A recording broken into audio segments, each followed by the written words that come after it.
तर तुम्हाला तर माहित आहे, मी गेलो होतो बेळगाव म्हणजेच अंजनगाव सुरजी, आणि आता आपल्याला जावं लागत होतं घरी. मग आलो अंजनगाव नाकोट बस स्टँडवर. तर रामराम मंडळी. नाकोटच्या बस स्टँडवर एसटी चालती, पण ते एसटी चढायचं मनच नव्हे, कारण की गर्दी पाहून तो जीव धकधक करे.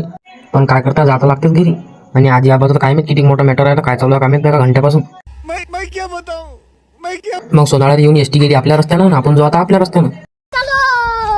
आणि कालच्या व्हिडिओला एवढा सपोर्ट केल्याबद्दल मनापासून धन्यवाद तुमचं. आणि इकडे येऊन खरंच आपल्या मनाला चांगलं वाटून आला होता. काही म्हणा भाऊ, आपलं घर ते घरच असते शेवटी. तुम्ही किती काही म्हणा, आपल्या इकडे आल्यावर माणसाला चांगलं वाटते. मग आलो आम्ही बांधबिरात. हा गडी गेला याच्या रस्त्यानं, आणि आपण चालू आता आपल्या रस्त्यानं. आणि हा आहे आमच्या गावचा पैसोळा फाटा. आणि आता बा फेब्रुवारी महिन्यात बा पेपर बी आले 12वीचे. आता तर अजून बी टेन्शन वाढलं माणसाचं, कारण की मी 12वीचा यंदा. मग रस्त्यानं आलो घरी, आणि घरी पाहिला आपला येला बासा घरी. अरे क्या क्या करूं मैं इसका, क्या करूं इसका, क्या करूं, मार भी नहीं सकता, प्यार जो करता है मुझसे. चला तर